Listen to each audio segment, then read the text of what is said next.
We are both. We will both be audible as soon as the stream goes live and visible as soon as the stream goes live. No preamble. We're just raw dogging it. As soon as someone mentions me, I really hope that that's not the first phrase that gets put on the stream, Zach.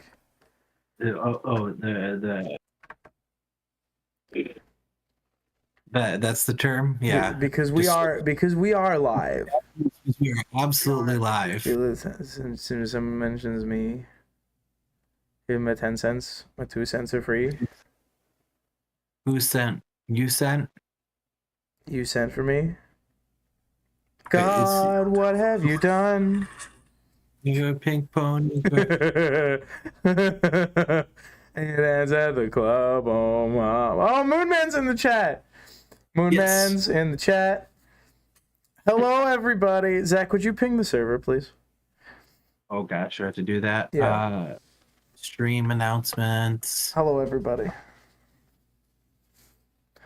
It's a cozy stream, Zach. Actually, I'm sitting on a quite uncomfortable chair. I wish I had known in the 2 seconds I had to make a decision where I'm sitting how uncomfortable this chair is, because I've never sat in it before. 6 out of 10. It's very good decoration. I don't even know if I give it a 6. Let's see. Ping. I have to get the link. As you're watching how the sausage gets made, everybody. I hope you enjoy the sausage. The art of the trade and how the sausage gets made. Hello, everybody. How are you all today? Jeremy, Zach, I love your take on this. Jeremy says your videos are really it's MM. That's the lighting. It's like the Gronk image. He's like whatever, then the moon hits the whatever. Whatever, wherever, we got to be together. We just recorded a episode of Moonman that starts off the rails, goes back on the rails, goes off the rails again, and then stays on the rails the rest of the way. It's pretty great. Yeah, we did talk a lot. We did talk a lot about my pitch for a movie, which was great. Oh, Zach, do you want to go over that again?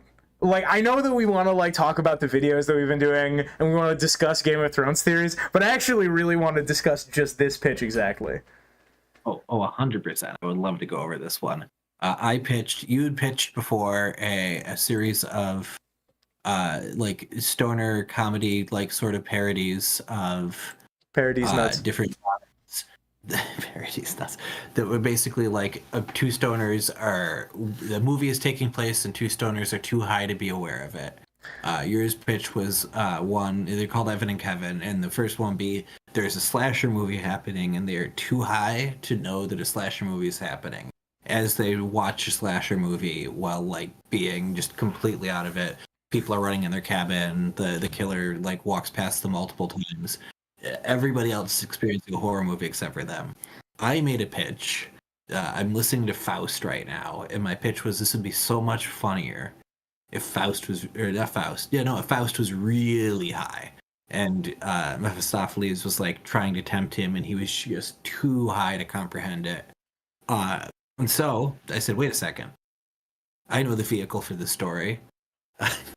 it's the evidence movie about the two of us playing stoners talking to the best actor we can reasonably get, being like, yes, you have infinite knowledge, you can do whatever you like. It's like, so you know everything, we know you can tell us everything, right? So Goku versus Superman. Yeah, so. Sorry, Nick Grimes says alien, but the alien is high. Oh my god, two stoners and alien. Oh, we have to write that one down too. But in space, they can hear you scream in space, right? You're not that far apart. You just yell real loud, right? Yeah, and aren't we in space all the time? We're in space. I take up space. I have to be in space. So they can hear me scream. Watch. Ah. Ah. And then they start harmonizing. They like harmonize together and they do like the THS sound. The THX. They're like, ah. Like, the chest burster scene, but two people just carry on as it's happening is really funny. Oh my God. Like, everyone's freaking out and two other people are like, whoa. And just like keep eating a burrito. Like, Zach, pitch from Jeremy in chat. The Purge, but the only thing that they heard from all the announcements is that it's legal now.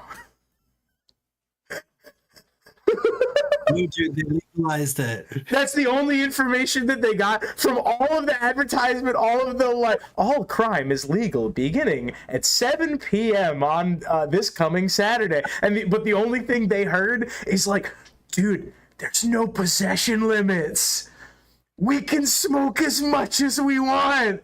And it's them. It's Harold and Kumar go to White Castle, but the Purge is happening.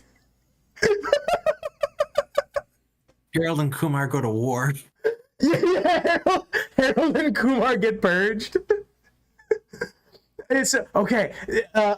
It's the two of them. Okay, what's the crime they want to commit? Okay, what's the crime they want to commit during the Purge? They want to go out to dinner and no, I was gonna say they want to go out to dinner and not tip, but actually they want to tip. They always tip like 25% or like 35%. Because they're very good at math, but don't notice. They see a bunch of numbers and throw 50 on the table, and it's like, wow, this is only a $30 bill. Yeah, they look at each other and they're like, "Is this enough?" Like, yeah, I think so. Like they answer correctly. Yes, that is enough. Okay, so, Moonman says smoke weed in a restaurant. Let me one-up that and say they really want to smoke weed, like, in the Lincoln Memorial. They're like, yo, we can smoke wherever we want.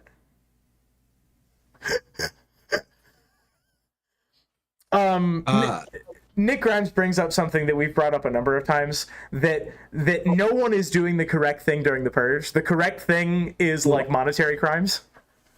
Yeah. me launching my pump and dump crypto coin. Yeah. It can't be investigated by the federal government. Yeah, it's not a rug pull if it's on the Purge. Your Honor, it was the Purge. Your Honor, it was during the Purge. Like, you can see the blockchain has recorded the times when I made the transactions. Do you think politicians put the Purge during petition season so just like they can write down that date and like Mickey Mouse signs 5,000 times and they get on the ballot? Yeah. Yes.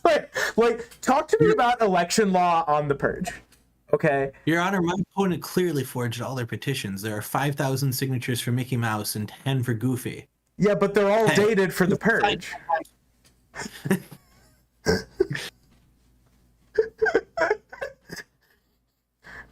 And of course, it doesn't actually matter if they got them on the Purge before the cutoff, because they only require you to put down the date, not the time.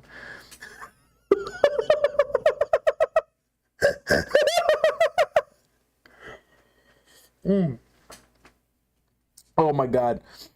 Oh my God.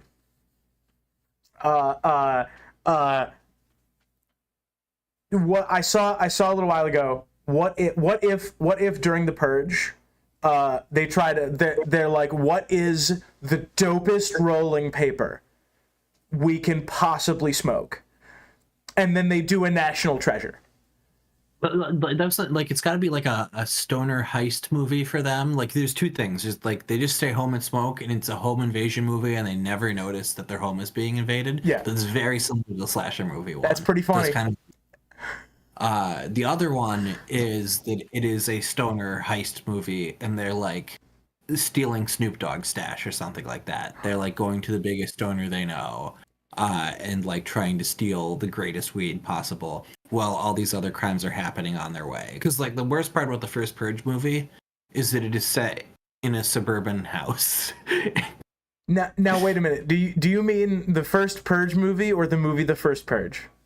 Oh, sorry. I have to the Purge, the first film in the franchise, which is not called The First Purge, which I believe is set in Buffalo. He died for our sins, Kumar. George would want us to light up in his monument. Okay, what else? What else do stoners want to do? What do they want to do that isn't legal? It could be the ultimate like munchies sort of thing, but they're like there's like a shortage of the food they want, so they break into the factory. That's pretty good. We've established in previous discussions that Evan and Kevin are very well versed in they're actually very well versed in like pedestrian law. They know the legality of the situations they get in very well. So what if they want to do a private screening of a movie that is under copyright? They want to host their favorite movie. They do a pirate radio broadcast because nobody can stop them. Yeah, and they're like, and this next song, I'm not allowed to play. Click, click, smoke weed every day. Jeremy, you bring up a great point. If you kidnap somebody during the Purge, are you allowed to like continue holding them hostage after the Purge, or do you have to let them? So, well, like, what's the legality of theft during the Purge? Do I get to keep the cat, or do I have to give it back?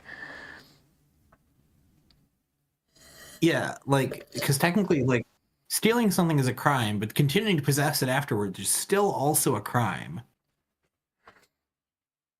Michael says they want to hotbox places. Wouldn't the ultimate thing would be to like hotbox a space shuttle, right? Oh, Michael says I would totally try to seal off the bottom of the Liberty Bell and use it as a hotbox. That'd be more like useful than what it's being used for now. What's it being used for now? A tourist trap.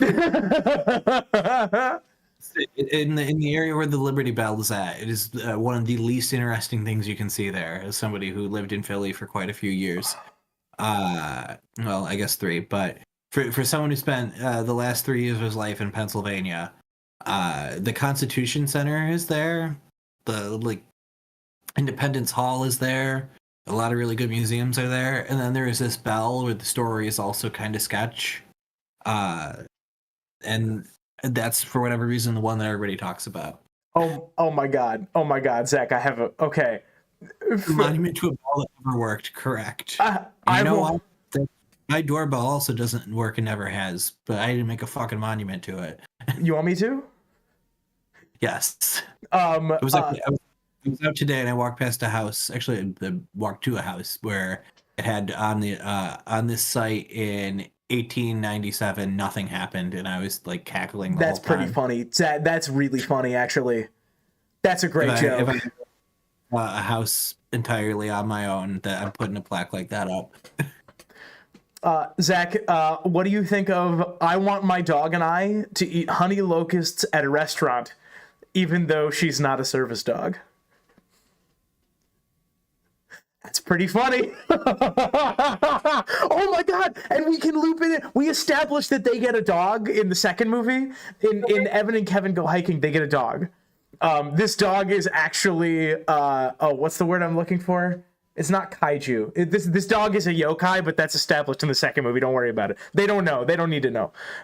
Just imagining during the Purge, they're trying to find a parking spot, and it's like, it's the Purge. You can park in the handicap spot. And it's like, I'm breaking the law, but I'm not an asshole. Yay! Like, no, Evan, I'm not going to double park anybody. No. What if somebody needs to get out? It's the Purge.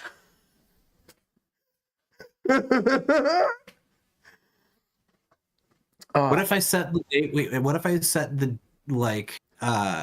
date of my vehicle inspection for the Purge, and then I don't get it inspected?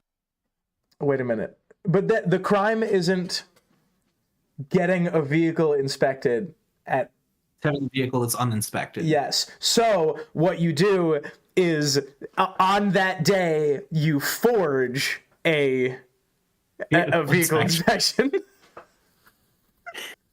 Does that hold up for the Purge? We need to know this stuff. Yeah, we need to know that this is a good like series of TikToks.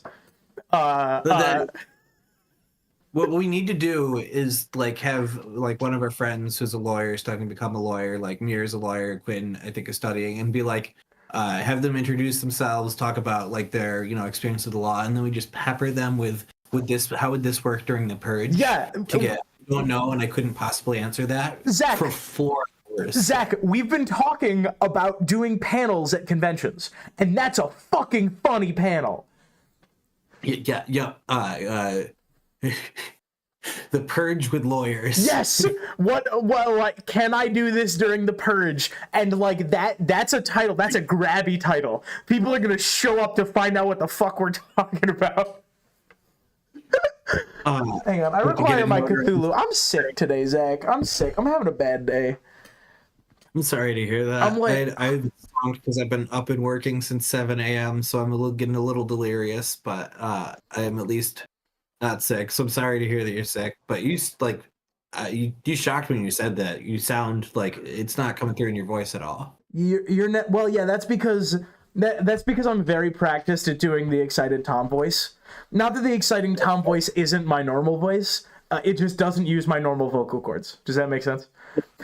Yeah. No, my recording voice, I think you point out many times, it's not just my regular talking voice a lot of the time. I also have my at work voice, which is like an octave higher, so that I sound more non-threatening and harmless to the random people I'm talking to, which has been pointed to me many times. Your we need to get shit done right now voice is very good. Yeah. I've had a question about my Cthulhu. Yes, this is my Cthulhu. My friend Sam got this for me many years ago, and it is one of my favorite possessions. I love it. I love it. It lives behind me in my recording setup. Very Cthulhu. Yeah, I love this thing. There's also a BB-8 over here, and there's a Winnie the Pooh over there, but I'm not going to get it because I'm sick and I don't want to. I've sat on more boring panels than this, says Jeremy. Rougarou says you have to get stuff notarized during the Purge. Yeah. I was cackling at that earlier. That's pretty good. Oh my god, hell yeah. Can you just pretend to be a notary and notarize things during the petition or the Purge? I already think of election law during the Purge. Can I coordinate with the super PAC during the Purge? Is that like really useful for politicians to be like, just in case the FEC decides to actually do something, we only meet with the super PACs during the Purge? No, just kidding. The FEC doesn't do anything. How fucking dare you? Zach, I'm gonna bring us over here. Okay.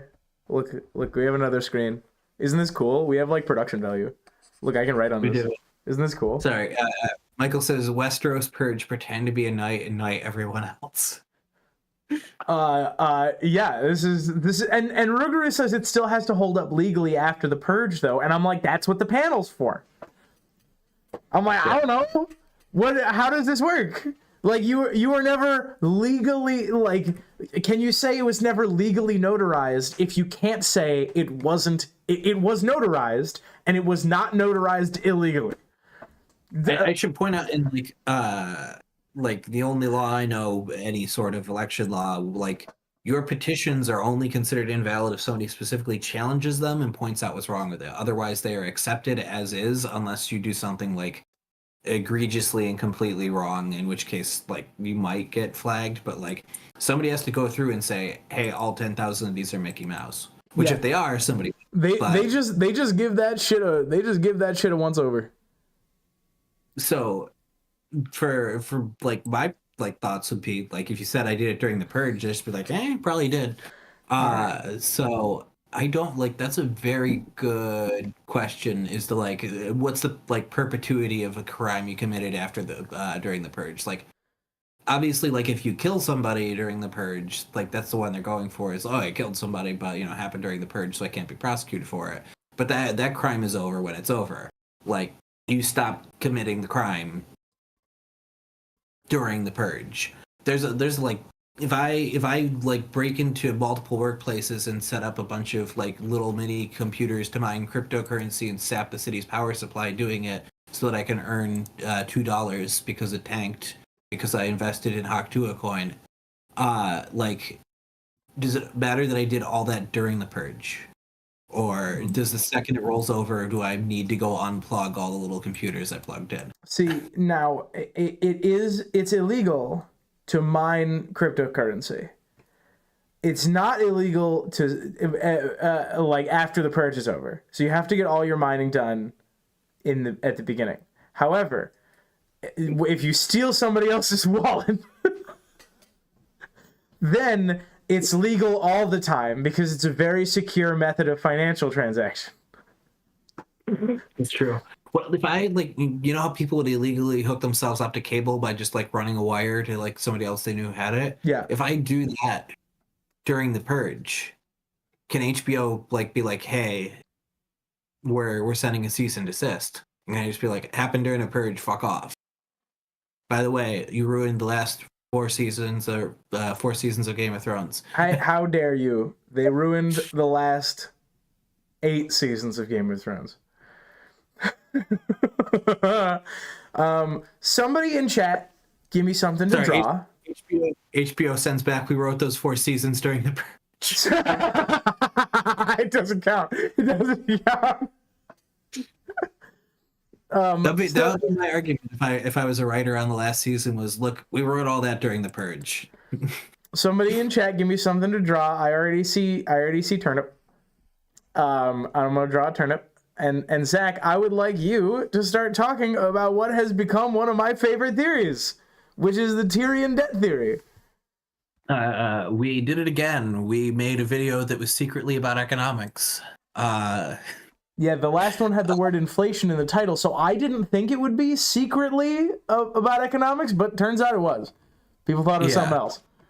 Yeah, people thought that it was going to be a lot more of a king-centric theory, and I don't want to say that we've never done that, but I think the only king-centric theories require you to be into some really weird shit. However, I've met our audience, so... I haven't. I got to do that. But I do have a weird gross theory I want to do one of these days. It might be the grossest thing we've done since, possibly more than the plumber theory, but I'll save that for another time. I'm also delirious right now, so I can't like articulate a really well thought out theory. You know what, Bob? You know what, Bob? Sorry, go ahead, Zach. I'm sorry. I'm just mad at chat. Shape over and over again. Hey, he's perfecting. The Tyrion like writes out a bunch of like certificates that can be turned in for money after they return to Westeros as a means to get sellswords on board. Has a lot of implications. It is not possibly the best like idea he could possibly have, and also we run through there that he might be making that deal in front of his uncle or a descendant of his uncle or another like long lost member of his family who has a really good reason to hoard as many of those as possible, so he has leverage for if they cannot pay off what they're owed. I think it's a really neat theory. I like that a lot. And so we have a lot to talk about with like, honestly, like this is one of the things, like I feel like a lot of theory stuff draws from like bits and pieces of Feast and Dance, but like we don't talk about like the character actions as much in some of those chapters, and like Tyrion like makes some really catastrophically like, I don't want to say bad, but like catastrophically like will change something, is guaranteed to change the direction of like his life and his character arc his family and the history of Westeros going forward with the decisions he's making now. And like, if you believe Tyrion's going to become a little more villainous, stuff like this where he might have to like back out of deals or like start partitioning land out to complete like thugs who have never been to Westeros before, really sort of like lend some credence to that. I I think. don't know. What do you think, Tom? I'm sorry, I was distracted because someone told me that I drew the bestest turnip.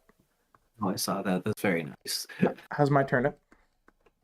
I like it. This is very. It reads as a turn up immediately. I think it does. I think it's a good turnip. This is a Slay the Spire turnip, for sure. I've never actually played Slay the Spire. I probably should. Oh no, don't do that. You don't want to. You don't want to do that, Zach. You don't want to play Slay the Spire. You don't want to play Slay the Spire in the same way you don't want to play Bellatrix. I was about to say I've been meaning to play Bellatrix, and I'm looking at my like work schedule right now. I'm like, I can't start playing Bellatrix now because it will meaningfully impact the amount of a job I have from 100% zero very quickly. Yeah, don't. Oh my God, no! You can't play Bellatrix right now. You can play. You can play Bellatrix later. You cannot play. I can't get you into Bellatrix right now. When we're professional YouTubers forever, I can play Bellatrix. Which we can be, if you like. Hang on, which we can be, if you like this stream. If you like this stream, then the odds of us becoming professional YouTubers, like, comment, subscribe, donate if you want to. You certainly do not have to. It just means a lot that you're here. Thank you very much. And you're very handsome. Okay, back over here. Give me another thing to draw. And let's keep talking about debt. We had two very good videos. It was debt, and what was the other one? The other one was by Kettleblack Theory. Oh, fucking that one was incredible. Oh, it was fantastic. The Kettleblack fires, yes. That the Kettleblacks. I want to respond to a comment we got, which was a fact check, which was very good, and I appreciate it. I have some slight disagreements. One was that there are people who function similar to knights in Essos. There's the Champion of Marine, but very specifically, they don't have the knightly code of honor, and they don't knight other people. They're born into that. They're born into that, and then they like probably fight in pits or something. Like the Champion of Marine is a very skilled at arms noble for Marine, but he can't like have somebody kneel, tap their shoulders, and make them a champion, which is the whole point of like him being knighted. Is a knight had to do it, and he only served in Essos. And where would somebody who follows the like lordly knightly customs of Westeros be in all of Essos? So the answer is the Golden Company and nowhere else. And I'm sure there's a couple other people who are from Westeros. We do know some people who are from Westeros who end up in other companies, but they're few and far between, and they probably aren't like concerned with the knightly order of things. And the other thing they said is that no human being could ever take a Klingon in a fight because they have armored organs and are trained to like bleeding out. You go tell that shit to Lieutenant Worf. Yeah, no, that's all stated and implied. I want you to show me a fight scene in any Star Trek episode that reflects that stuff that we're told, because Quark kills a Klingon on accident. Like Worf has about the same win-loss record as Glass Joe. Like Oh my God! First off, that's Thank a good. you for your patronage. Well, if it isn't the hot Thank you for the people in the donation. Kettleblack. Thank you. Thank you. I'm drawing the Kettleblack sigil. By the by. Oh, nice, very nice. Does the donation still make a jump scare noise, or No, it's SpongeBob saying thank you for your patronage. So if you want that terrible voice to say thank you for your patronage and jump scare me, that's all you got to do. Yeah. I'm 6 beer. I'm debating whether I'm going for a drive after this, which will require me to down the coffee I have here, but I could join in with the drinking if I decide I'm in for the night, because I have this very nice tequila that has a fun story behind how I acquired it. If we run out of A Song of Ice and Fire things to talk about, it is not like a specifically rare tequila. This is something you can get from a liquor store, but how I came across it is a fun story. Okay. Yeah, okay. Back to the Kettleblacks. Yeah, Zach, I'm drawing the Kettleblack sigil. So like, if you need me, like I'm here. You can check in with me, and I will happily like answer your questions. But like, I'm drawing a Kettleblack sigil. All right, I'm doing my part. I'm doing my part. You are doing your part. I'm doing my part. I'm doing my part. What's that movie? I like that movie. That's Starship Troopers. I love that movie. Oh, that movie fucking rocks. It is. I love Paul Verhoeven. Random Internet Guy and I were talking about our shared love for Paul Verhoeven, because he really loves God, what is it? It's the Arnold Schwarzenegger one that I'm forgetting the name of. Oh, hang on. No, I love this game. I love Tom Name a Thing. This is Tom Name as many. I just remembered it. So okay. Do you still want me to do it? Yes, it's funnier if chat's already caught up too. Okay, Jingle All the Way. No, not that one. Predator. That'd be great. Paul Verhoeven's Jingle All the Way. I would watch that. It's already actually. I recently rewatched it. I remember not being great. Rewatching it, it's like I was a fool. That's actually a really good movie. Yeah, it's a lot of fun. It is like you have to understand that it's making fun. It's like following all the plot beats of an Arnold Schwarzenegger action movie, but it's the worst possible setting for him to be in. Yeah. And then it's really fun. I also like Kindergarten Cop. I think it's an actually really good movie. That was going to be my next one. No, Tom, as chat has already reminded me, the movie is called Total Recall, which is funny that I couldn't recall. Damn you, that was going to be the next one. That's funny. It's funnier that I stopped you from saying it. Damn it, that's true. Yeah. Random Internet Guy loves Total Recall. I have not watched it in forever, but I love Showgirls. I think it's a phenomenal film. It's one of my perfect films. It's a beautiful, wonderful mess, and like intentionally so. And of course, Starship Troopers, also one of my favorites. I guess we just have a guest. Hi, Michael. Michael just realized he could be a guest. Moon Man, by the way, you could just be a guest on this episode too. Nothing is stopping you. We did boot you, but is this going to break? You're both. Everyone's going to break the layout. Not only is it going to break the layout, we have to add a third. He's replaced you. Oh no, Tom is so loud. Don't worry, Zach. I have planned for this. Look, there you are. Where am I? Oh, hold on. There I am. Moon Man, you can join in and be the fourth panelist. Nobody's stopping you. Oh, shit. Oh, no. Oh, fuck. Oh, no. Oh, this is really bad. This is really bad. This is a terrible pot. Or kettle, I suppose. The main reason I popped in was to say, in your Kettleblack video, Tom, you were saying, so we're looking for where the Kettleblacks came from, and I thought you were going to finish it by saying, where did you come from? Where did you go? Where did you come from, Kettleblack Bros? But you didn't get there, so I had to... Oh, damn it. That's funny. I hate it when other people tell me a joke that I could have gotten to but didn't. I thought you were going right there. You're like, so where did they come from? I'm like, oh, wait a minute. There's a song here. Michael, what? I would get more specifics into your theory if I was not like delirious from a 10-hour day of work, and I'm very sorry.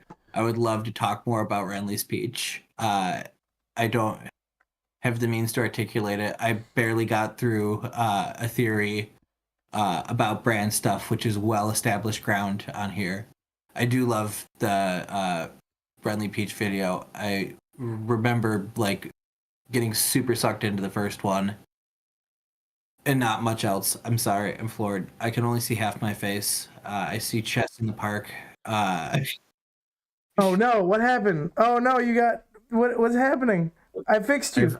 I've been cut in twain. So Hello. yeah, I got I got the stream pulled back up. I'm sorry I've completely derailed everything. I was trying to bring us onto the topic of talking about gambling contracts and such. Yeah. So that's where we were going. Michael, I had a question. Yeah.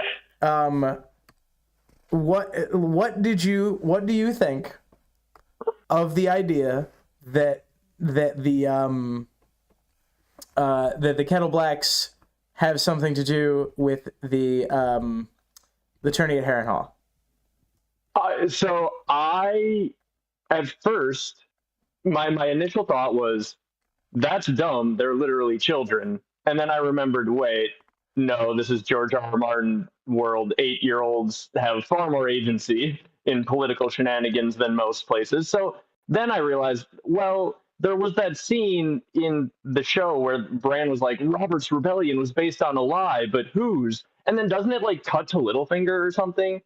Am I making that up in my brain? I don't remember much of the last season or so. But like if it was Littlefinger's lie that started, like if he's the one who told Ned and Brandon a lie that Lyanna was abducted when he knew she went willingly, because he was being a little shit trying to mess with Brandon, and it ended up getting him killed, like that would be the type of thing that he would be like, oh yeah, Kettleblacks, y'all were involved in that too. Like, this is our secret together. You get some land, but we're never talking about the fact that your lie is the thing that told Brandon that. Okay, I want to bounce off this and say, number one, I remember that line. I don't remember the editing around it, although that's very interesting if it is that way. Number two, I want to bounce off that and say, yes, they are children, and this didn't occur to me during the video. I'm so mad at myself that it didn't occur to me during the video. They would be somewhere between like 5 and 12, something in that range, all three of them. So they're probably 9, 10, 11, something like that. And that would make them at that time, you could describe them as young squires. And I don't know if you guys recall, there is a trio of young squires in this story. Yes. Fucking, that's awesome. No, I gotta find that comment.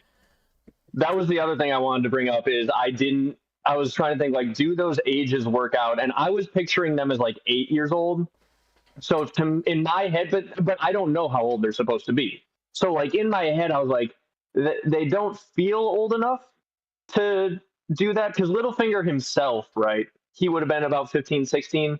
So they would have to be within, I would say, 3 years of Littlefinger, all of them probably, right? Unless you're talking like 11, 10-year-old squires, but it feels like Squire, that's got to be like 12, 13, right? I don't know. I mean, maybe I'm wrong. I think that because if I recall correctly, Jaime rode in his first tournament at 10 as a mystery knight. Oh damn. Okay, then that's right. We're doing George math here. So, yeah. Squires at 10. They definitely could be the ones who did it. Like, that works. That kind of tracks. Yeah. And like we as a fandom, and this is the same thing that we brought up in the debt video, that we as a fandom don't talk about. Thank you for your patronage. Just a little addition. The name Rhaegar comes from Rhae, which mean king, and Gar, which mean to flee. Thank you very much. I'm going to come back to that in a second. We will come back to that in a minute. Because that's interesting. But like, thank you for your patronage. Just like the debt stuff, just like that scene, we as a fandom don't talk about those 3 squires enough. That's 3 very significant people, and we just have no identity for them. Yeah, and no one like tries to posit them. I think that's an excellent supposition. And George must have an idea of who those people are. He wouldn't write that if he thought it was unimportant. Mm-hmm. Because if it was unimportant, he could just have some character already established in the story have done it, and like say, or it could be like somebody specific who like died 20 years ago, so we know that there's nothing there. It really doesn't usually leave plot threads like that he never intends to like have come back up. Pretty much everything does come back up. Damn it, I can't find the person who said it. If you're in chat and you were the person who said it, please say so. I can't find who commented this.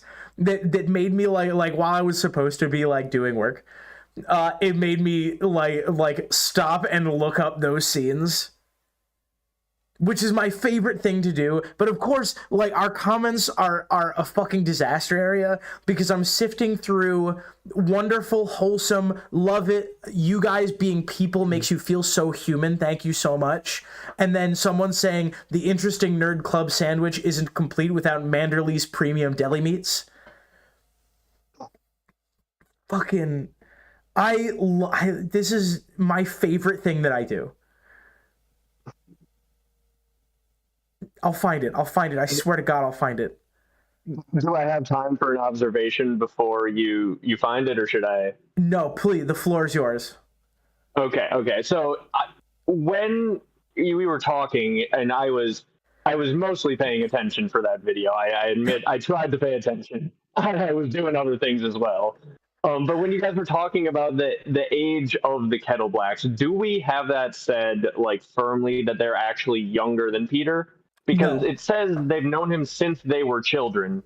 So if they were actually literally like roughly Littlefinger's age, that would make them the perfect age to be those squires, right? He's 32. Harrenhal was 15-ish years ago, right? Yeah, I like Harrenhal happened when he was 15, 16, 17 in that range. Yeah. And if the oldest Kettleblack brother is the same age as, like, suppose he's 17, if Peter's 17, if the oldest Kettleblack brother is 16, that makes them 16-ish, 14-ish, and 12-ish. That tracks perfectly. So them being... Because he like knew the youngest one since they were like 12, barely able to be like somebody who fights and does all that. So that makes sense. Yeah, like that actually works so well with them being the three squires, because that would be how they would know. Then they could, like, if they were dealing with Lyanna and Rhaegar and they knew eventually that was her, or they followed her for whatever reason, right? Just their involvement in the story makes it so interesting to think that, like, if they were involved in that lie, as you said, that could be the thing. Yeah. And then they're like serving in this like Tyrosh area could be like they were there until like they moved across because of Baelish's dad or whatever, right? Like they could have been like was Baelish's dad like a Blackfire loyalist secretly and he didn't know it? Like that'd be fun. Because then Varys has a like trump card over Littlefinger at that point. I bet you didn't know it, but I'm a Blackfire loyalist too. I just had this hilarious like vision of a world where Littlefinger and Varys realize secretly that they've both been funding the same candidate the entire time, and they had no idea that like Littlefinger was like via the connection through Septa Lemore or something. Littlefinger sending in a bunch of money, and he doesn't know that Varys and Illyrio are also working for the same guy. Just all trying to destabilize. I found it, by the way. It was Effront. Effront, thank you very much for your comment. I've actually pinned it on that video because I think it's incredible. That comment is fucking awesome, and that's such a cool idea. That we as a fandom like need to talk about more. Okay, Michael, give me something to draw while we talk about. Oh, Moonman says, "Damn, I really have to go." But like, do you?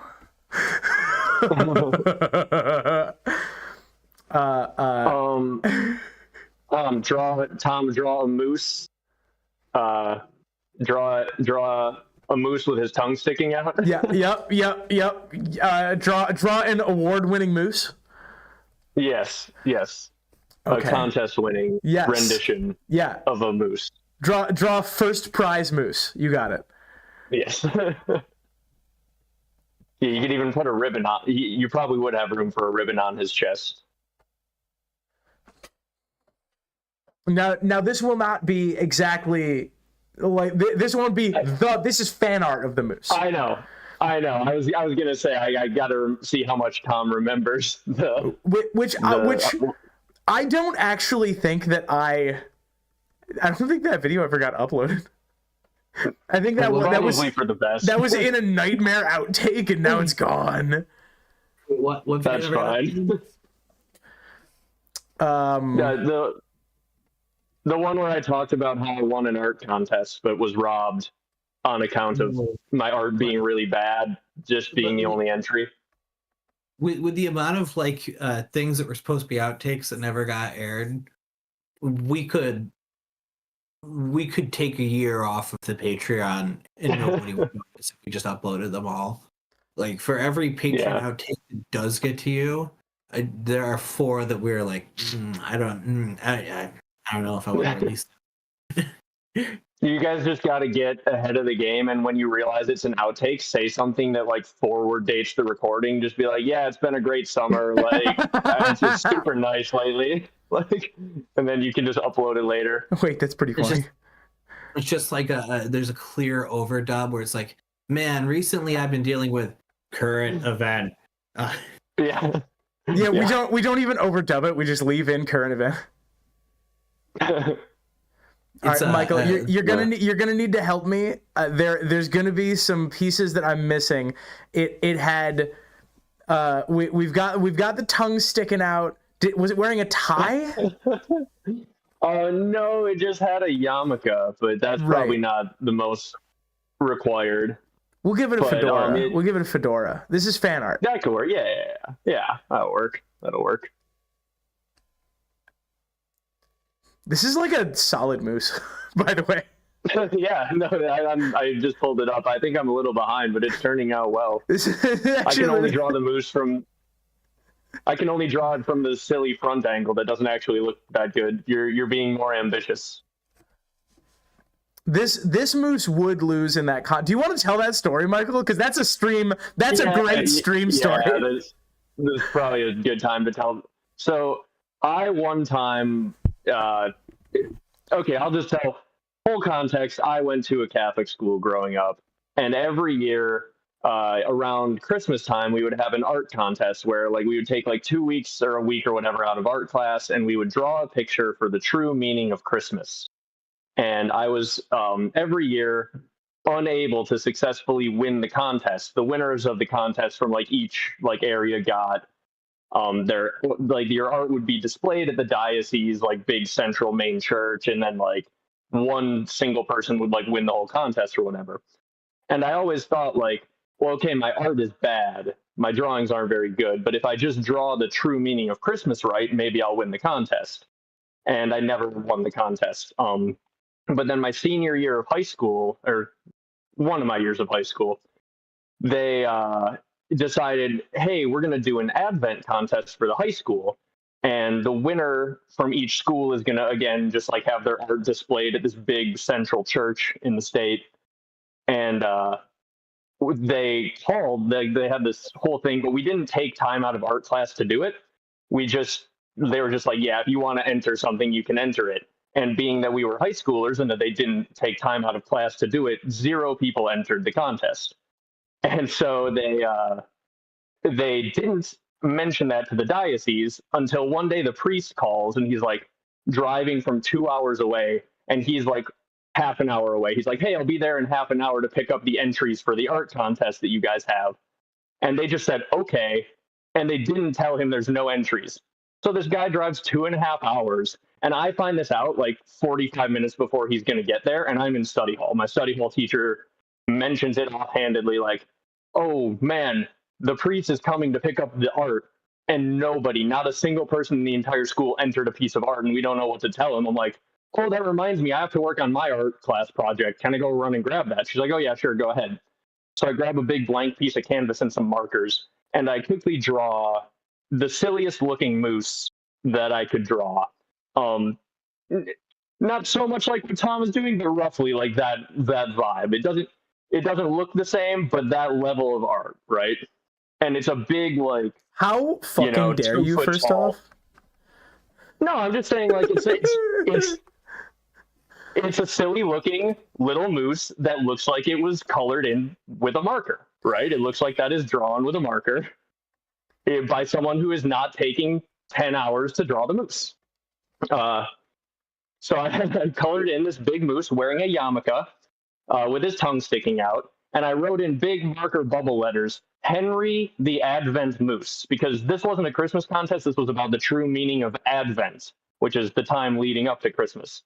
And so they're going to display this artwork for all of Advent. And so I draw this whole big moose thing without my teacher knowing, and I wait and watch out the window for the priest to be walking in the doorway. And then as soon as he gets into the hallway, I walk out of class without saying a word and just meet him in the hallway with my giant moose. And I'm just like, here's my entry for the Advent art contest. Before he can even get to the office and they can tell him that there are no entries for the Advent art contest, I have met this man at the door and said, here's my entry. And my teacher, my study hall teacher, who knows I was a little shit, realizes what's going on and just basically like shepherds me away, just like hand on my shoulder, like pats me on the back. This guy's staring at this moose just so confused, and he's just like, what is this? She's like, it's fine, he's fine, and just takes me away. Like I can't really even describe it without saying other than like I was a special little child who needed to be ushered away. That's how she played it off, so that this priest wasn't confused as to why I've just drawn like a 4th grade level moose and been like, here's my Advent art. And so yeah, that was how I trolled the diocese of my state. But And got robbed because I won that art contest. Yeah, we've gotten to the end of this story, and we haven't discussed the most significant part of the story, which is that you didn't win the art contest. Yeah, they didn't hang Henry the Advent Moose up in the diocese for all of the priests to have to look at for a month, which is fucking bullshit. Yeah. So I was robbed of a contest that I've wanted to win since I was in 4th grade. So the ending and you still feeling robbed about it is still really funny to me. Like going through the story, I'm going to sit here, I'm going to be invested, I'm going to let you. The fact that they did not even let you enter. Yeah. No, like just because it was incredibly offensive, and I accidentally drew the moose with a tail that dangled down and had like a little ball on it, like a pin the tail on the donkey tail. I drew that on the moose. Turns out mooses have a little stubby tail, so the thing that was dangling down visible looked like something else between the moose's legs, and that was very prominent in the artwork as well. So it would have been extra interesting if they had hung that up, but they did not. And he was wearing a yarmulke, which is again the wrong religion for what we're doing as well. So there was multiple levels where it would have been very offensive. I mean, if you're getting the holiday spirit, they didn't specify what holiday. Well, no, they specified Advent. They wanted specifically the true meaning of Advent was the point of the art. Who the fuck are you to tell? Who the fuck are you to tell me who can and can't celebrate Advent, asshole? Yeah, I found a different meaning than you did. So I've drawn Henry's cousin. Henry's cousin has sort of like a playful, sassy personality, and wears a deer stalker. Nice. Yeah, that is good. I like that. This is Geraldine the investigator moose. I was just saying, I'm like, I have the picture that I made of Henry the Advent Moose somewhere, but I don't know where I put it. Moonman, are you still in the chat? Oh my god, Duke says Advent just means arrival and Henry arrived. Yeah, exactly. Oh no, you're gonna make me arrive. Michael, I think when we were talking about this, I compared it to one of my favorite stories of Zach. And Zach, I am gonna call you out at this moment. Thank you for your patronage. Thank you, Ross. Something's come up. It's gonna burst my bubble. Oh no. Yeah, you guys be responsible with the text to speech, but thank you.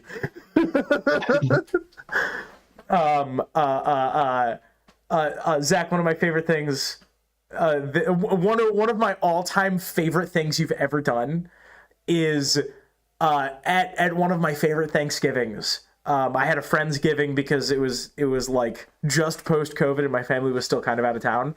And I had a dessert contest, and you did one of my favorite things I've ever seen a human being do, where you submitted for the dessert contest frozen Pillsbury cookies that you put in the oven for 10 minutes. And which is the equivalent of betting $1 on The Price is Right. You showed up, yeah, and you said, "Hey, it does. If nobody else enters, I win, right?" And I said, "Absolutely, Yep. Yeah. If they don't even need to be passable cookies; they just need to be identifiable as cookies, and then you win the contest." Yep. Yep. As long as people agree that it is a dessert and it's in the parameters of the contest, I win. Which is such a baller move to show up with Pillsbury cookies. Oh my god. And I did have to admit, like, people showed up with desserts that they spend days prepping, right? And yours beat some of them.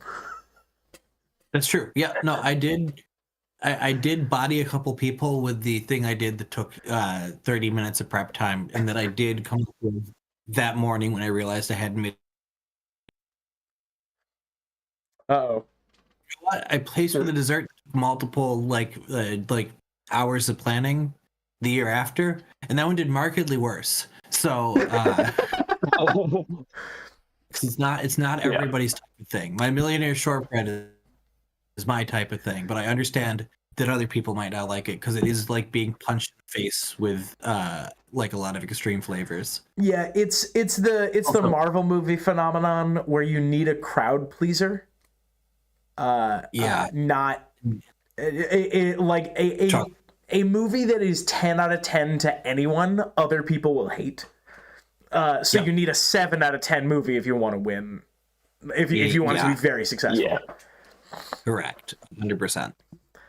Sorry, I wanted to pivot here. I think Moonman actually left when I finally like had my caffeine kick in a little bit, and I remembered a bit of nuanced like agreement disagreement I have about the first two of those Stannis Renly Peach videos, because I still haven't watched the third and I'm very sorry. But alas, Moonman is not here to hear me talk about the Peach. Now that Moonman's gone, we can talk about his video and he can't do anything about it.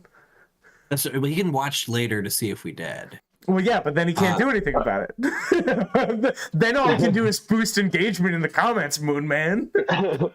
True. I mean, if we're gonna do that, I agree that Peach is like a metaphor for a very sweet offer that he should like be wanting to take, and that like the deal that he could work out with Renly there like should be tempting. He is getting the Peach, and he is also getting a like proximity to power that will work out for him. Like I don't think it gets like I haven't watched the video in like the 7 months it came out, and I like frantically tried to refresh myself to see if this comes up, and I'm very sorry, Moonman, if I'm skipping over this because my life is an unending nightmare. But like he still stands a pretty good shot to inherit if Renly's king, because he knows for a fact, he says it right then, that Marjorie in his bed is likely to die a maid. So like, inheritance lands are horrible. If he's just playing a like strategy game, he should be willing to like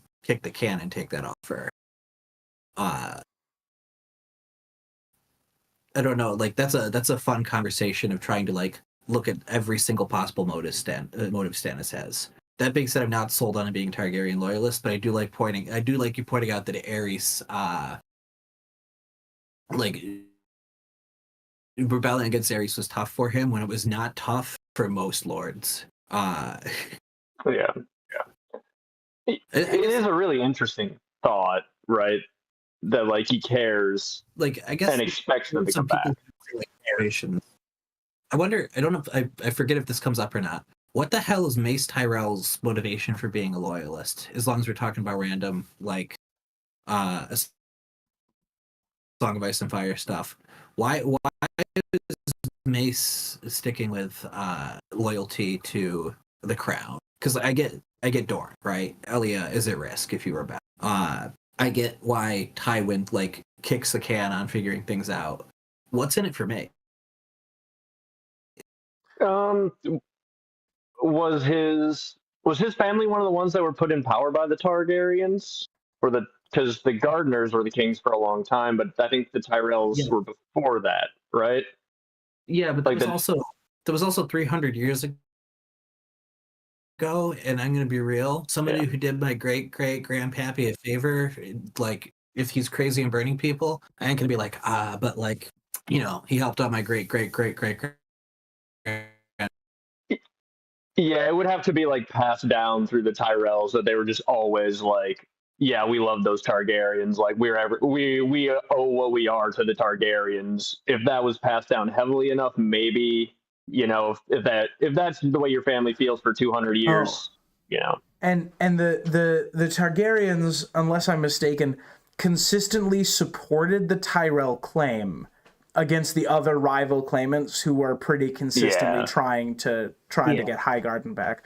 Also, I turned my ring light off because I try everything in my power to get people to stop watching this show, and they keep fucking showing up. So I think I can shut my ring light off. It's bothering me, so I shut it off, and I don't think that's going to be the thing that makes people leave.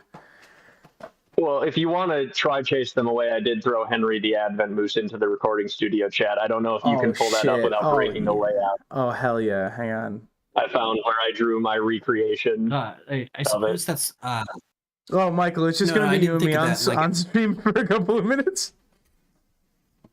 Oh, no. Am I cutting out? No, Zach, you're here. The layout is broken, so it's just me and Michael. Nice. I've been bumped.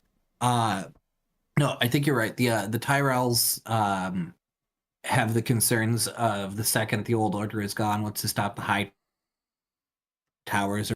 But then you'd think that Mace would immediately switch sides the second it's clear the Targaryens are going to lose, which he doesn't do. How long? I guess I'm not super familiar. He's a dummy and he's too busy feasting. Yeah, I'm not super familiar off the top of my head, I guess, with like when exactly he decided to bend the knee, because he fought basically till the end, right? But then, because Tarly was the one who sieged Storm's End, wasn't he? Or was that Mace? No, it was Mace. I think it was Tarly. Mace siege. Mace and Tarly were both there, I'm pretty sure. Yeah. Henry the Advent Moose.png is already exists in this folder. Would you like to download it again? Tom's already got it. Yeah. File import to canvas from a file, please. I'm sorry. You guys keep talking. I believe in you. You guys are okay. Yeah. I'm so sick right now. Yeah, it's I'm so sorry. a rough time of year for that. I'm so sick of love songs.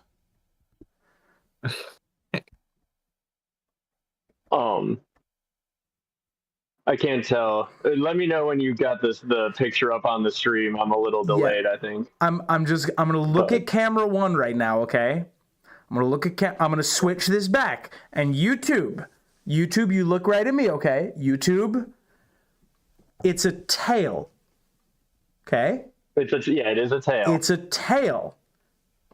Ignore the fact that mooses don't have those in that way. This is a fantasy. Mooses also don't wear yarmulkes.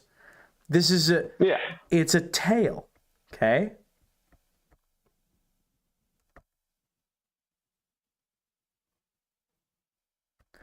All right, now I love this show. now the people know. Yeah, this is roughly what down there. There's supposed to be little hairs coming off of his tail, clearly. Do Henry and Geraldine get along? Does he like show? Is he like a Scrappy Doo thing where he shows up for like some occasional adventures? Yeah, Henry's the one who is just like the lovable little guy there along for the ride. Yeah. Yeah, Geraldine is solving the mysteries, but Henry is just like yeah. He found the yarmulke and he thought it was a mystery solving hat and he wanted to help. He's not actually Jewish. He just found that. So. Oh, Danielle says that's a decent moose. Thank you. Yeah, that's a decent moose. Right. I was proud of I realized, I can draw mooses. They're pretty easy. You just draw the little U and then give them a goofy little face and horns and legs, and yeah, it's basically just a U. Yeah. So now I just got that in my repertoire of quick drawings. Anytime I need to whip something out quick, I just got Henry the Advent Moose. Yeah, but we are gonna we are and I can't stress enough. This is a tale, okay? This is a tale. Yeah. Like I really can't. I can't stress enough. Oh no! I'm deleted. It looks like a pin the tail on the donkey tail. Every time I think we're done with Henry, we go back to Henry's tail. And every time we kiss, I swear I can fly. Can I posit another The Reach related question since we're just sort of vamping now? Are we stuck on the moose? Zach, I'm not sure if I look. You can try to get me back on the rails, but you're gonna have to carry me like Bomber in The Hobbit. You're gonna have to put my ass on your back. Help me take my dearest friend Tom and hoist his ass back on the rails. I can't carry the bit, Mr. Frodo, but I can carry you. If the risk of like the Tyrells losing their like claim over the Reach is super serious, why didn't the main contenders for it like support the Blackfires during the Blackfire rebellions?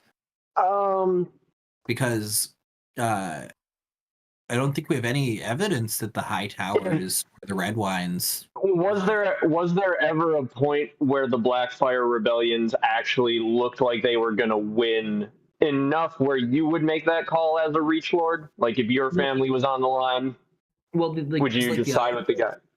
The Ironwoods, who are trying to control Dorne, like flipped, and then the Brackens and the Blackfires are at each other's throat, but like that happens during a stiff breeze. High Tower was divided against itself, which implies that some of them did. But then the Red Wines, who are another contender, sat it out, and the Florents, who are much weaker but like could have fought for it. Now, can we rationalize this through any of their familiar relationships? Because the Florents occurred to me, but I can't imagine that the Florents would rebel because they're integrated with Stannis. Ross brings up something interesting in chat that isn't unrelated. He says the moose is loose, and I wanted your thoughts on that. Clearly, he is. He's taken over the stream. There's several mooses loose. I agree. The first and third were the only ones that had a chance of the rest. Well, the second was a conspiracy theory that ended up being true, and then the rest of them were all not ever gonna pan out. Zach, a conspiracy theory that ends up being true isn't a conspiracy theory. It's just one of our videos. That's true. But actually, the one that's most like one of our videos is the Mystery Night. That is like the best thing if you want to say there's a ton of tinfoil. Is one of the few complete stories we have front to back. Is literally them uncovering a bunch of secret identities. One of the, let's say, two of the four complete stories in this franchise involve like secret identity plots. Yeah, George loves that shit. And everybody's like, Yeah. that people have secret identities. He wrote a whole ass book about it. I remembered another thing I wanted to say while I was on this stream, because we talked about that whole thing about how if you know someone died 20 years ago, you're not going to be like, hey, that's that person. Except for one time. Do you guys know when that actually happened? I'm sorry, hit me with it one more time. There was a fairly famous time where someone said, hey, you random person, you're actually this dead person I knew 20 years ago. And it became a whole big thing. Let me think here. Is it in the main series or one of the supplemental Modern books? day. No, real life. This happened in real life. Modern day. Like, just to point out, because I was pointing out how crazy that would be to do in real life, and then I remembered, oh wait, someone did do that, and it was pretty crazy. Yeah. No, I don't know this. No. So there's a woman called Irene Bolam, who was a random woman from New Jersey, who, like, 20 some years or whatever after Amelia Earhart disappeared, some rando decided, hey, you look like an older version of Amelia Earhart. And not only that, I think you are Amelia Earhart, who secretly survived because she was working for the United States government to map Japanese islands. And that's why they had to fake her death and hide her as Irene Bolam, this maid from New Jersey who vaguely had the same haircut and like a couple facial features that looked like her. And they harassed this I'm looking at a woman. picture of her right now, and she is not Amelia Earhart. Yeah. They harassed this woman to the point of like legal action being taken, books were written, and like that's how crazy it would be for someone to be like, hey, you're Arthur Dane, secretly still alive. Like, that's the level of like confidence you would need. But someone did have that level of confidence in real life, so maybe it would happen. But like, think of Maybe. the book deal Irene's gonna get though. Duke, I think no, she turned down the book. Actually, I just read it. Oh, Yeah. that's wild. No, because it's she not didn't true. want to be. Yeah, she didn't want everyone to bother her about being Amelia Earhart. She like sued a bunch of people, I think, to make them stop. So yeah.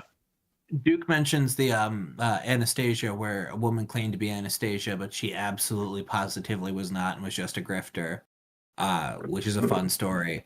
You can have that grifter become the Queen of Poland in Hearts of Iron 4 in vanilla, and I do that playthrough often because there's a way that you can discover that she's a grifter and replace her with a bear if you do everything right. Nice. And interestingly, that story exactly is currently happening in A Song of Ice and Fire. You are this dead, like there's a slot open for a dead prince, and we're gonna put you in it. Yeah. Yeah. Somebody give me something to draw as we like move into the last few minutes of the stream. This stream, which is my favorite, like this. I think this is more fun than recording for me. It's so much fun. I like recording because we can just go off on a wild like tangent and then call it and then like pivot right back. I feel like when we're streaming, like we're like in and out of like A Song of Ice and Fire consciousness more often, and it makes me a little bit delirious. Yeah, weirdly we have an obligation to talk about the title of the video in this, and in the videos where the videos have titles, we don't feel that obligation. Yeah. Speaking of the topic of the video, I was going to say, Tom, draw the options graph for Tyrion's investments lately. Tyrion's net worth based on all of his options trading and shenanigans. Absolutely. So we're gonna start, of course, as we so often do. Like, we're just gonna give you a pretty normal graph, and here you can see that it starts at 300 AC. But what's going to happen over the course of time, this is a 5-year projection graph for these options. You're going to see that as is the case with a lot of options of this type, we start at 100 gold dragons per share. 100 gold dragons per share. And these, of course, these are going to drop in value as the Golden Company attempts to make good on their investment, because these sorts of things are difficult and expensive, and we expect that they are going to bottom out somewhere around 25 or 30 gold pieces. But that isn't something that you need to worry about when you are looking at this investment opportunity, because it's never going to get that low for you, because you are going to hold it. You're going to hold it. You're going to never let it go. Exactly. You're going to keep... As long as you don't sell, you don't lose. Yeah, absolutely. If you don't sell, you can never lose. And this is not financial advice, because here's what a lot of people don't get. All those people all through Slaver's Bay, they are selling down here. They sell their options down at the bottom, and that's a mistake. You know where this bottom is? Exactly. This bottom, that could have a potential value of as little as 7 gold pieces. But then, if our investment strategy pays off, right, when the crypto finally pops off, like a metaphor is destroyed. This is what's going to happen, okay? We're going to go all the way up to here, and this is going to be overnight, right? This is the moment where we take Casterly Rock, right? That's this day right here, okay? That's that day. Exactly. Now, we're going to see it level off, because a lot of people are going to start selling on that day, and it's important that you not do that, right? You don't want to sell then, because it's gonna bottom out, and it's gonna level back off as people start selling them and turning them back in to Casterly Rock. And then this is something really, really interesting that's going to happen after this point. It's going to jump up again. This is going to be the day that Tyrion Lannister ascends to the throne. And then this is the point where you want to sell, because then the White Walkers are going to show up. All right. And this is not going to be a good day in Westerosi economics, okay? The White Walkers are going to show up, and the banks are all going to start shutting their doors, and that money that you have, it really isn't going to be worth all like that much. I would get that turned into gold bullion at that moment if you can. If you think that's possible, I would try to get that done, because it's not going to be worth like a ton after that moment, because you're going to be dead and I'm going to be dead, and like this graph is going to be pretty broken. So like how many shares can I get you to buy? I just got a message from Tyrion. He's complaining that apparently the username Roaring Kitty was already taken.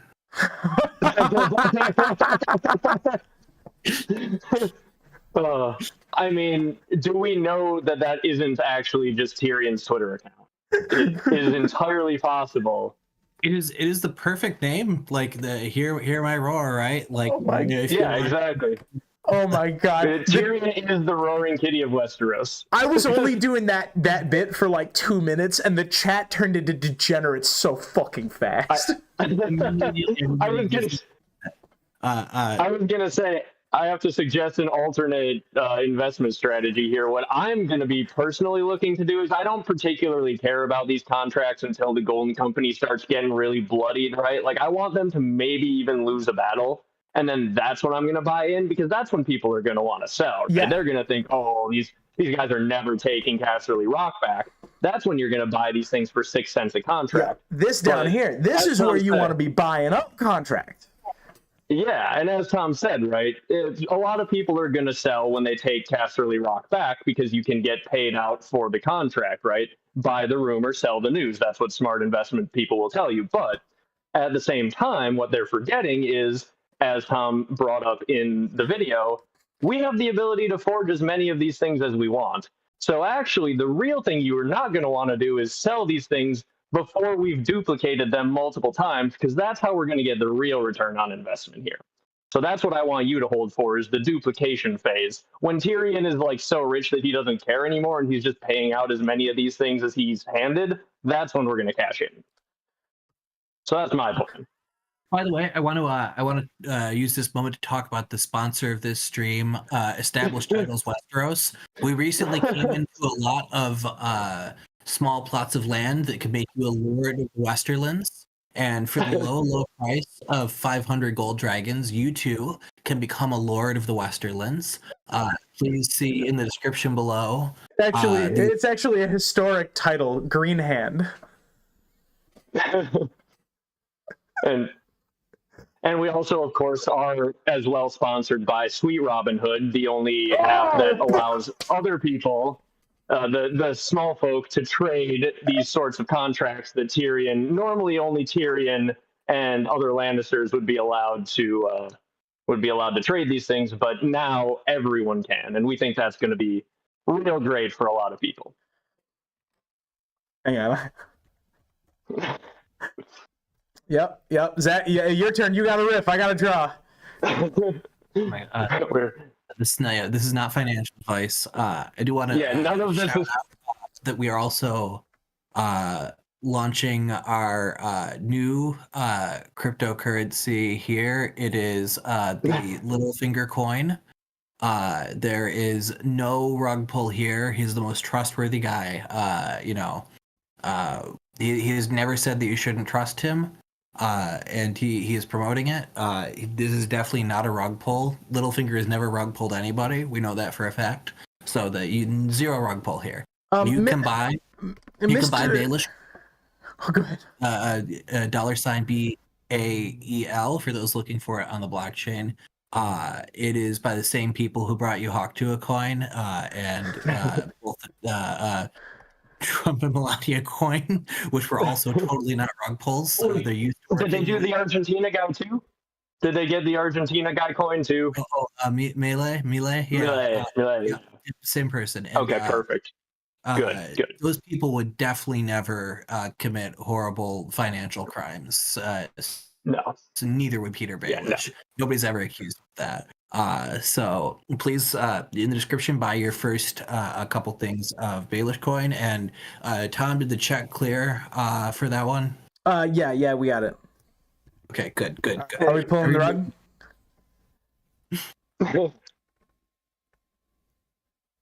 Yeah. I was going to say, well, we could also inform the people that I don't think it's a good idea personally to invest in the Ironborn crypto coin where they have to pay the iron price rather than crypto mining it. You have to beat up other people and take their crypto wallet from them. Yeah. And we don't think that's personally a great financial strategy. So our firm advises you to not do that. That's the only financial advice you get.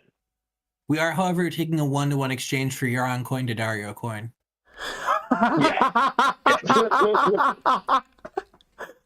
This is the most degenerate this fandom has ever gotten.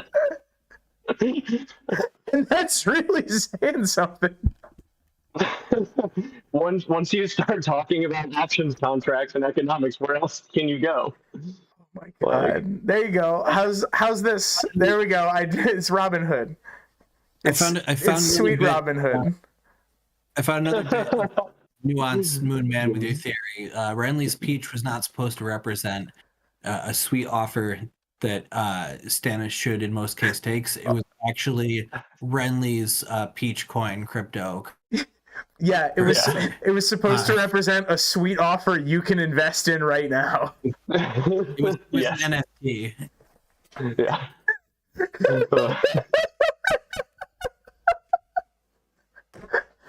I love this fandom. These cryptos is going to channeling the U.S. government. Clearly, Littlefinger. No, Ross. That's not too soon. That's not soon enough. We should have been making that joke a while ago, and then oops, not be happening. Oops. Oops. So, well, there it is. I'm gonna I voted for Littlefinger bumper sticker. I will give Littlefinger this. He's not clearly addicted to ketamine. Holy shit! This is a good time to announce that we the Interesting Nerd Club will now be accepting donations in Bitcoin. Yeah. I mean, it's required if the channel's going to survive that Oh you my gotta start God. taking super chats in Bitcoin these days. Wait a minute. Okay. All right. Hear me out. We'll do a cryptocurrency for the fandom. I'm down. I'm already sold. We'll do George Coin, and we will burn some percentage of the coin every month that George doesn't release the Winds of Winter. No, there's a halving every time there's a new book released, so you have a lot of time to Yeah. Yeah. You have a completely undetermined amount of time, and then one day it's just going to stop. And we can measure the levels of Winds of Winter hype by the price of the coin. We won't make any money, but we will know how hyped people are at that moment for the next book. There you go. I don't know. Like, everyone obviously has that feeling of like, oh, I feel like so silly that I didn't buy Bitcoin in like 2010. But also, I'm sitting here looking at the state of crypto, like, damn, that really, really dumb crypto scam idea I pitched to my friend who can kind of code in like 2010 would have worked. Like, Yeah. it would have worked so well. We'd be rich right now. Like- And he like- agrees. Michael- He thought it was dumb at the time, but he's like, oh no, that could have worked. I have awful news. It would still work now. I know, but now the problem is now I would just be Hawk Tua doing a crypto scam because I have a YouTube channel. Back then, I could have just been a dumb teenager getting rich off of a crypto scam. That would have been way more fun. Can I get the right audience right now.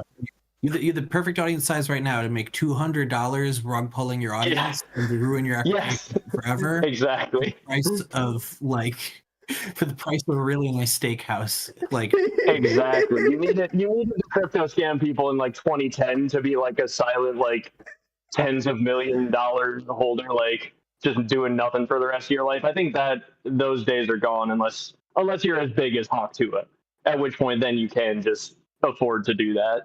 Yeah. This may be, and this is a high bar to clear. This may be the worst thing I've ever drawn. I hate this. It's beautiful. You did a great job. You did a great job on those Shrek dildos. This is that's like thumbnail level, yeah. This is so funny. I saw a question in chat. Are we accepting? Do we accept egg? Do we accept egg as payment? In these trying times, yes. Yeah. That's it. I'm wondering now, like, if George. Hold on, we got to get in this. If George writes another Dunk and Egg book, how much more expensive is it going to be than previous Dunk and Egg books before all this inflation? The price of eggs is only going up. I don't know what the price of Dunks is doing, but if it's not going down at an equal amount, we're probably screwed. Duke says, I feel like since I've been 13, people have been saying if you invested in Bitcoin 5 years ago, you'd be rich now. And they have been saying that every single year for the last 10 years. Yeah. That's true. The problem is when you were actually like seriously like looking at Bitcoin when it was like $1 a coin and you're just like, yeah, I would have probably just held a bunch of it too for at least a while. I wouldn't be like a bajillionaire, but I'd be better off. I would not have. I wouldn't be a millionaire. I wouldn't be a millionaire because the second I saw that my portfolio was worth $100,000, I would have been like, we should cash that. I'm more risk taking than most, and I've watched a lot of wild options go way up and way down and held, but I don't think I could have held Bitcoin up until like becoming like tens of millions of dollars when you started with like $30. Like, my philosophy has always been if I ever have an investment that becomes the amount that I could wipe out all the debt I owe in my life, I would do it. Like to have my student loans paid off, to have my credit cards all paid off and shut down, to have like, even if I walk out of that with only like $2,000 in my bank account, just not having to worry about that ever again would be nice. And then That's always been my philosophy. The problem is when I got about $1,000 away from doing that, I held out for that last $1,000 and didn't get it, which was foolish on my part. That is the problem. Is like, when I got $21,000 in my account, I'm like, cool, $1,000 more dollars, and I can pay off most of my student loans, and like the rest is what I could pay with like what I earn weekly, a little less than that. So. Yep, just didn't do that. Yeah, that was my bad. Look. We cannot continue this conversation because, like, what we're talking about right now is what we would do if we win the lottery, and like, this is madness. Number one, and number two, the way you win the lottery is by getting like 5 million subs on YouTube. That's how you do it. Yeah. Yeah, grinding out YouTube subscribers has proven to be less stressful than trying to grind out options plays. In my experience, it's you don't lose all your money if you get something wrong in a video. Yeah, and that's a stressful. If your video gets demonetized, you don't go into the negative. Yeah. Yeah. They when they say, when the options market says demonetized, they really mean demonetized. Yeah, actual take. The only way to actually be smart with options is to almost never play them. Like, very rarely should you, like, if you're a successful options trader, you're probably not always trading options. Like, you're only doing it when you feel like you actually have a really good opportunity. And this, and I can't stress. I really can't stress this enough that this is not financial advice. It's not. we hang on. Let me pop back to this screen, okay? This is not financial advice. This is a meme. This is a meme. Don't listen to us. We're idiots. Don't listen to us. Shows you why you don't listen to us. And Jesus Christ, don't give us your money. We're irresponsible with it. One of my roommates when I lived in Philly would sell covered calls on the market, which is where you basically Zach, I tried so hard to change the subject. But this is a fun subject. It's really hard to change. The problem is he has one catastrophically bad day from losing way more money that he put in, and it just never happened to him. And I hope it never happens to him. Oh no, wait. Is he selling uncovered calls or covered calls? Uncovered calls can lose you money. Covered calls is dangerous. Covered calls are not as dangerous, but he could. Covered calls are fine. He can't lose but he could lose 100% of what he puts in, basically. And it usually ekes out a mild amount extra, but it's one of those things where you're one especially bad day from just losing every last thing that you put in. Uncovered calls picking up more than what you put in, and he's never done that. He's not foolish enough to do that. He's picking up pennies in front of a steamroller, basically. That is exactly how he described it.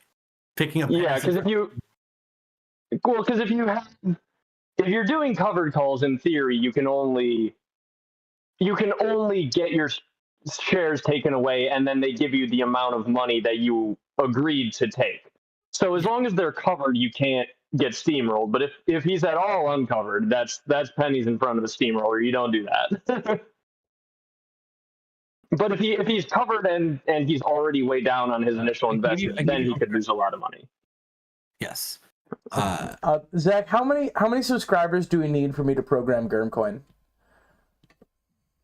We should do Germcoin. We can make. If you can make a crypto, we'll talk after this. When meme coins were starting to be a thing, I just to test my programming skills, I did make a couple. I never gave them to anybody, but I did make a couple because I thought it was funny. Let's talk after stream. Let's talk after stream about my idea that would totally have worked and will still work. No, we're not rug pulling you about it. But if we all stop making YouTube videos and start making videos where we're on yachts, you know that we did my idea. We're not gonna rug pull George R.R. Martin. No, we won't name it George coin. We will name it the thing that I originally thought of. We'll do the George R. R. Martin coin for fun and memes and love, and make a ton of money on our other idea that we run to. I've got a way to make this promise. We'll have a George coin, Germ coin programming stream. The week after Dream of Spring releases. Oh shit, Zach, no, please.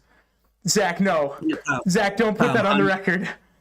Tom, on your 45th birthday, you're gonna have to pull up the stream. Zach, no, please. Zach, I don't want this stream to become dark, but what if he dies tomorrow? If he dies tomorrow, A Dream of Spring comes out 2027. Zach, no, please. Zach, please. Zach, it's going to be bad, but it'll release, and people are going to call us on this, and we are uncovered. I'm picking up pennies in front of a steamroller. No, please. Please, no, Zach, please. Please, I need you to take it back. I need you to take it back. Ross says we'll tokenize Patreon memberships, and I don't like this conversation. You guys. This isn't going anywhere good. No, Bob, we're not doing the interesting nerd coin. We can't do the it. level of stress and anxiety you feel washing over your body right now, that feels like we're about to make a lot of money. That's what it feels like when you're about to make a tremendous amount of money. If somebody else has to write A Dream of Spring, shouldn't they just take a decade for like respect for George? Where's my thing? Where's my thing? I need my Cthulhu, please. Please, God, fucking no. No, stop it. No, please. I haven't even made shirts yet, you assholes. Why stop at shirts these days? You just go right for the meme coin, and then you use the meme coin's popularity to sell the shirts, if anything. I pitched to Tom, and I made the design in this house we believe sign, but it's all like that's good. That's a good one, and I want to sell that. That would be good. Do you still have that file kicking around? We can show that on stream. That's pretty funny. I do. I have that. It's in. I'll tell you what. I'm not going to guarantee we'll sell that poster, but I will guarantee that I'll put the download link on Patreon if you want to go over and buy it. We'll put the high quality download link. It'll be like 4,000 by 10,000. You could just go get it. I'm trying to find it. I know I have it. Oh my God. No, we can't. Malsey says I want a "What age is Aster" shirt. That would be good. God. We can't. Interesting nerd blockchain. We can't do this. What could think of the downside? That's why you name it. You don't name it after the channel. We name it something completely random, and we make a lot of money. And now for crypto, completely different. Tom, I sent it to you over Discord if you want to throw great. it up. Yeah, hang on. Okay, I'm changing to this. I'm changing to it's a me. We're not leaving yet. I have to be angry at these two for a little while more. Yeah, I'm completely torn right now between sharing my idea as to how hilarious and good of a crypto idea it is, but also not, because like someone could definitely do this and it would work, and I'd be really mad. And I want to make money. You don't even need to do a rogue pull, man. You could just I've solved that problem. You can just put it out in the world and say anyone can do it, provided they airdrop you 10%. Oh, but that's not legally binding, and it's just such a good, easy, simple idea. Like it's just such a it's all in how you pitch the meme.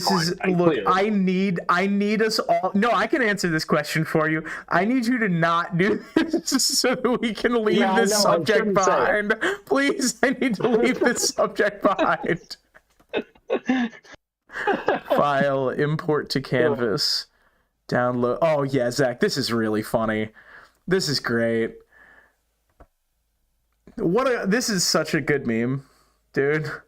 There you go. Thank you. Yeah. I want to sell this if we ever have a shop. Oh my god, that's so funny. This is so fucking funny, I can't see it because the stream crashed. No, For me, I was watching in a YouTube tab. I can hear you. Oh, Nick says we buy during the downsides and hold during the upsides.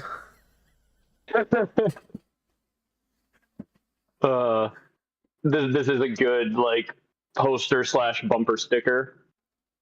Yeah. I would have this out on my lawn. Yeah, like in campaign season, just throw that up there. Yeah, and like 80% of people just won't even read it. They will just assume it's the standard. It's the classic one, and then somebody's gonna like out of the corner of their eye see Bloodraven and be like, "Wait a second." Yeah. Oh my god. Yeah, like the 1% of people that the sign is for are gonna just love it and just be like, "Wait a minute now." Fucking Germ coin. Look, yeah, you're right. This is not legally binding, but if you make a Germ coin, airdrop it to me. I don't want it, but you can send it to me if you want to. I will involuntarily have it sent to a Coinbase account that has $2 in it. Yeah. I'll go further. If you send me a large chunk of your Germ coin, I will hawk that all over. I will tell people it's going to the moon. As long as you send me a large amount. I will hawk that all over Tua. Yeah, I'll hawk that to everyone I talk to. I don't care. Zach, I want to make this a... Yeah, you know what? I'm actually going to do that right now. Let me see. I can go create new scene. New scene. This will be We Believe. Okay, there we go. It has nothing in it right now, but we go add thing and just an image. Or just make it the whole screen. Yeah. This will be one of our. I was worried because you said we were back on making fun of cryptocurrencies, and you just said, Zach, I want to turn this into an please don't say NFT. Please don't say NFT. Turn this into an NFT right now. Right now, we're gonna go do it right now. We're gonna sell those nightmare NFTs on Reddit. Henry the Advent Moose NFTs. We've got Germcoin NFTs. This entire stream is just a breeding ground for NFTs that will one day be worth millions. Oh, that reminds me. Can I get somebody, please, to go and add Henry the Advent Moose and Geraldine the Investigator Moose to the wiki, please? Can I get somebody to go do that? There we go. How's that look?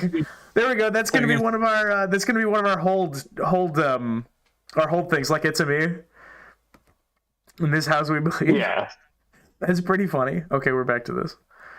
Holy That's pretty shit. good. That's pretty good for a hold image, actually. Yeah, I like that a lot. Yeah. Nay says, "What's a Kettleblack's favorite color?" Pot. Whatever part of the color of the pot is.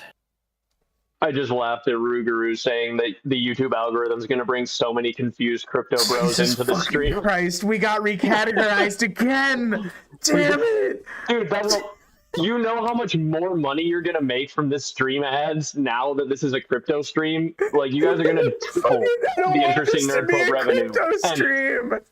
And if that is not the point of cryptocurrency, I don't know what is. We are tripling the revenue here oh my in one single day. I'll tell you, look, I'm not going to make any unsound claims. But what I can say to the crypto bro who got this deep, subscribing to our Patreon will bring you more value than most of the tokens that you have in your collection. Not all of them, most. You don't get angry at your Patreon subscription for slowly going down over the course of years. Yes. Like that's never a feeling you're going to have with their Patreon, and that is a promise that makes it better than most crypto. Yeah, and with my crypto, with our Patreon coin, we can guarantee, and this is something that no salesperson will ever give you, we can guarantee that when you watch our videos, you will get one good, healthy nasal exhale. At least one. Every video. With no money back guarantee. You're just going to have to. If you don't, nothing happens, but it is guaranteed. Correct. This is not financial advice. This is not financial advice. This is a bit. This is a bit, and we've been on it for way too fucking long. This bit is roughly half the stream at this point. Oh my god. Holy shit. I don't usually rewatch the streams. I rewatch all the videos, but I don't usually rewatch the streams. I gotta rewatch this one to make sure that we're not gonna be in fucking trouble. Make sure we didn't say anything. This is not financial advice. This is not romantic advice. This is gaming. And this is legal advice. Now, if you go up to a Bloomberg console and you type in up, down, left, right, BA select start, they kick you out of Wall Street. My lawyer has advised me to say that though I said this is legal advice, this is not legal advice. And also, my lawyer has advised me to say that the word allegedly was silently said between every word of this stream. So every other word was allegedly. And if you didn't hear it that way, just go back and rewatch it with that in mind. Just a quick survey in the chat. I'm not going to do this, but would you buy this as a poster? Yeah, would you buy this as a poster? It's pretty funny. It'll be super easy for us to do like. Jesus Christ! I got jump scared by Bruce Willis. You got jump scared by Bruce Willis? I did. Fuck. Oh yeah. Oh Jesus Christ! Oh my god! All right, we got 3 yeses. Though one of them did order 10. Welcome to the. I mean, there's nothing that says you can't put those on other people's houses, and then by law they will have to believe in all of these theories until they take it down. That is true. Zach, literally, how high quality can you make this image? I don't know, because I found a website that generated them, which is why it was very easy. That's great. Then I'm afraid I have to take it back. We can't guarantee a high quality image on the Patreon. The image on the Patreon is going to be hyper crushed. It's going to be like 200 by 300. I do love the idea of running it as a sticker. I think that'd be great. Holy shit! A bumper sticker. It's got bumper sticker vibes. It for does sure. have a bumper sticker. Or like even vibes. a laptop sticker. It has like uptight Elmwood Village lawn vibes. Yeah. Oh, Holy that's shit. 2 people in chat appreciate that one. And then we're both in the call. Yeah, Ross said one of the funniest things I've ever read in chat. Quote, "Is that t-shirt fungible, sir?" Oh my god. It never occurred to me. Oh, go ahead, Michael, please. Fuck. It might be the same thing. The T in NFT could stand for t-shirt. Not Never fungible occurred. t-shirt. This is not a fungible t-shirt. Oh my god. Holy shit. Oh my god, George, you should sell the Winds of Winter as an NFT. I was just going to say, could you imagine the rage that would happen if George R.R. Martin, not a blog, major announcement, and then you get down and it's a fucking crypto coin, Winds of Winter coin that George has dropped. I'm dropping Winds of Winter Oh, coin. wait a minute. Oh, fuck. Wait. Oh, no. Hang on. Wait. Right? You would get so many clicks if you did breaking news. George R.R. Martin announces Winds of Winter will be released as NFT. What about this one? What about this one, guys? How about this? Is this funny? Is this funny, everybody? What about this, though? Is this funny? Is this funny? Zach, is this funny? What about this? I'm tempted now. Oh no, this is a bad idea, but I'm gonna say it anyway. I'm tempted now to find all of the book titles like AGOT, A Dance with Dragons, like all of the ticker symbols for different stocks that go by all of these, and put them into a basket, and then the George R. R. Martin fund. Wait a minute. The Ice and Fire fund. See, no, dude. That one's actually real. That one's actually funny. I know. That one's actually funny. See, you say that, but like my crypto idea is actually good and hilarious too. Like there are actual hilarious financial ideas that you could do if I wanted to spend all of my time monkeying around with the stock market again. And I don't know if I want to go back to doing that again. Well, back to the old me. But, here's our promise. We're going to release the Winds of Winter coin, and we promise to rug pull on the date of its release.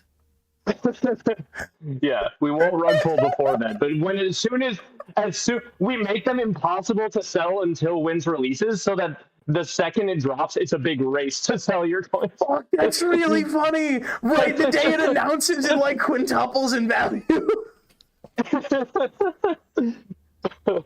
Fucking all of the. I could not find a stock ticker for TWOW. I'm like opening Robinhood right now to look at like the different tickers. We gotta get out of here. We have to get out of here before we say something truly degenerate. Everything that has happened in this stream is a bit. Don't fucking listen to us. Don't. I've never touched the stock market in my life. I don't know what I'm Stocks talking are about. stupid. Stocks are stupid. I'm a virgin. Fucking Jesus Christ. Oh my God. Thank you to our sponsor, Hawk to a Coin, for live stream. And Sweet Robinhood. I would like to thank Sweet Robinhood. Oh my God. I don't think there's an A Dance with Dragons stock either. There's only Cardano, which is ADA, is the closest that comes up. Holy shit. This just in. Gurm is releasing the Winds of Winter ... coin. Can we get away with doing this as an April Fool's thing? Yes, I think that. Oh my God! All right, you write the script. I'll program the coin. George releasing it as an NFT is a joke. Say that we have the Winds of Winter NFT is a good bet. None. Hawk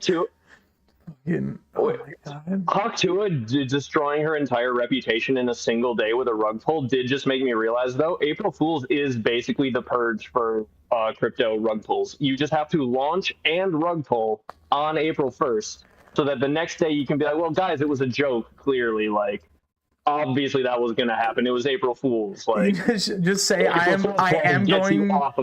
am going to rug pull you 1 year from now.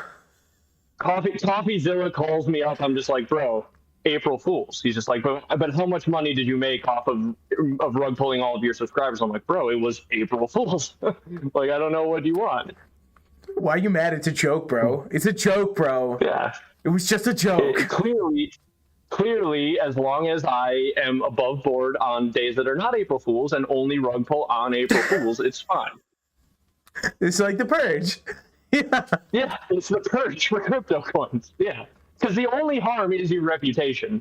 You guys were talking about it earlier. It's like, oh yeah, it's like, I think Moonman said the same thing in chat. He's like, guys, none of this is like, you don't get in trouble for this. Like, this isn't illegal. You can just rug pull people. Your only harm is your reputation. Which on April Fool's Day, that's basically the purge for your reputation, right? Like, you can do whatever you want on April Fool's. Like, I never said I wasn't gonna rug pull you guys. Yeah. This is awful. Yeah. This is awful, and I hate it. And we're leaving. Michael, where can people find you? As if people don't fucking know. And Michael talks about stuff, and soon maybe some other place. We'll see if I'm gonna announce that soon. Yes, yes, I love this project. Thing, says Jordan Erickson. Also, hi Kirsty. we're literally leaving right now. But good morning. Oh, I'm sorry, Thirsty. Kirsty. I'm sorry, No, no, We Kirsty. have a whole stream to catch up on. We're gonna of have to. lots Do, of we're gonna have degeneracy. to. We're gonna have to do like. We're gonna have to like do some streams at other times, at least at some point. We should do. Yeah. We talked about doing a 24-hour stream at one point. Oh, and fuck When yeah. I'm not, I would love to do that. I did a 12-hour stream. It's fun. Yeah. Did you guys see Tom Grossi stream for like a week plus straight? Yeah. That was insane. Zach, what you been I was working just on? checking. I've been working on some music. I've been working on actually sometime soon. I did my first bit of writing for a Hearts of Iron 4 mod. I wrote a substantial bit of the America lore for the next update of Red Dusk if you play it, Hearts of Iron 4 mod. I don't write for TNO yet. Maybe someday I will. I also did the theme for that. It's the Cross the Atlantic update. I did the song for that. It's very nice. In addition, I helped secure the sponsor for today's stream, The Purge. And you can buy Purge coins in the description below. They will be rug pulled, but it will be legal. Yeah, they're only available for the next 24 hours. After that, you get rug pulled. Yeah, legal rug pulls only is our motto. Yeah. I have been doing a bunch of fun things, including but not limited to watching Star Wars with my family, and this is the only like actual appeal I'm gonna do. Here you guys go. You can fucking watch this bullshit if you want to. The full commentary track of what movie is it? Star Wars Episode 1, The Phantom Menace, which got banned off of YouTube instantly. Oh yeah. Even That'll happen. Zero actual content from the Phantom Menace. Yeah, it just has the Phantom Menace on in the background, so it's just like really like distant sound of the music somewhere far away. But this is free. You don't have to sign up for you can if you want to, but you don't have to sign up for the Patreon. It's just like one of the most fun things I've ever done, and I recommend it. It's over 2 hours of Tom and his family doing bits, and it's free, and you can watch it if you want to. You don't have to, but you can. Holy shit. Oh my god. I hate this. I hate this shit. This is a stupid thing we do. Let's start an MLM. Yeah, you could always do that. I feel like that was before crypto became the easiest way to scam. Like, crypto has to have done a number on the MLM. Yeah, oh my god. The amount of people willing to become part of an MLM has to have just nosedived now that they can do crypto. Oh yeah, Goop numbers gotta be shit. They gotta be doing bad the last couple of years. Oh my god. Okay, guys. Y'all are wonderful. I've had a great time. Bye, everyone. I hate this channel, and it is the best thing I do. I am taking us over here. We're gonna be on We Believe. Boom, there it is. Believe. And I'm gonna go load up.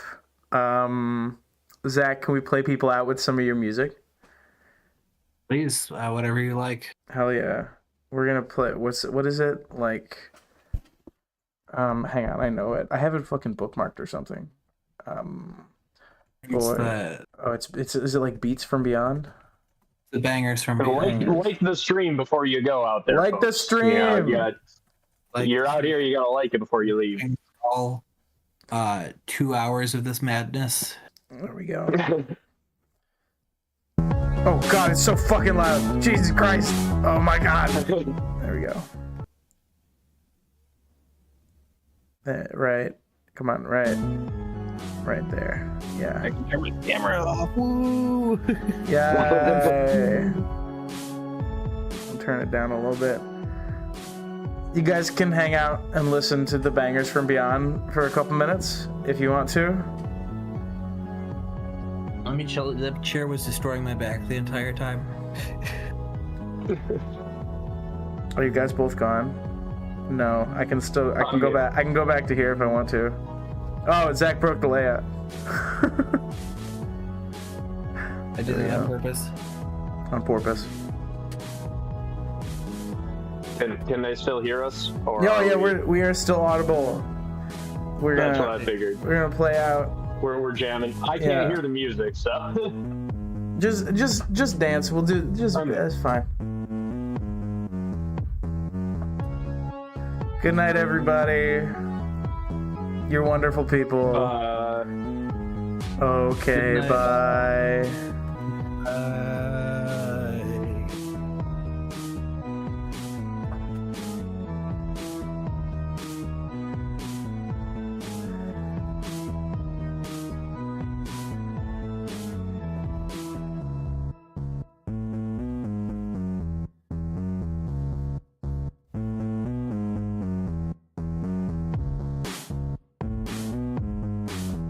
Time is back. Screen is over. I'm back then. Goodbye, everybody.